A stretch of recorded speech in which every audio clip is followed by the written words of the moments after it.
93 সালে ওনার মা মারা গেছে, আমি করতেছি। 33 বছর আগে মায়ের মৃত্যু। প্রতিবন্ধী 2 সন্তানকে নিয়ে 73 বছরের অসহায় বৃদ্ধ বাবার বেঁচে থাকার লড়াই। 2 সন্তানের মধ্যে বড় সন্তান মোখলেসুর রহমান 40, প্রতিবন্ধী ও প্যারালাইজড হয়ে পড়ে আছে।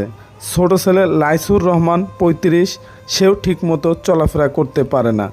বৃদ্ধ বাবা ভোরবেলা 2 সন্তানকে খাবার খাওয়ায় রেখে সারাদিন দিনমজুর ও ইটভাটায় কাজ করে আবার বিকেলে ফেরে।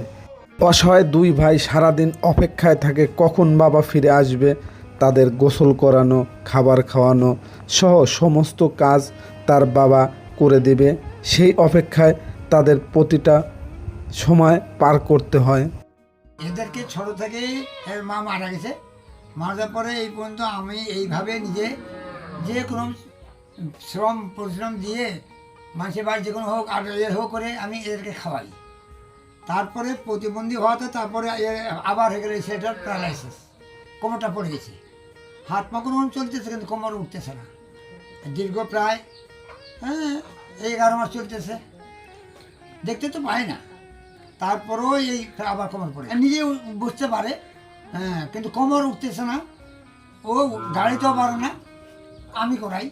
ওই চেয়ারে উঠে যাই, প্যাকস্টার করে চেয়ারতে নামাই দিয়ে আমি ওগুলো পরিষ্কার করি, আমি নিজেই সব কিছু করি আর কি।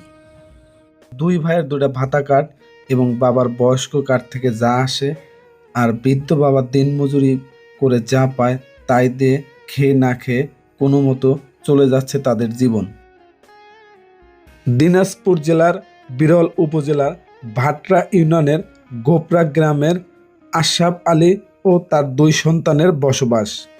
আমি আশরাফ চাচার সাথে কথা বলেছি। তার ইচ্ছা একটু ভালো জাতের গাভী গরু হলে বাড়িতে লালন পালন করে দুধ বিক্রি করে সংসার ও সন্তানদের দেখাশোনা করে জীবনের শেষ বয়সটুকু পার করতে চান।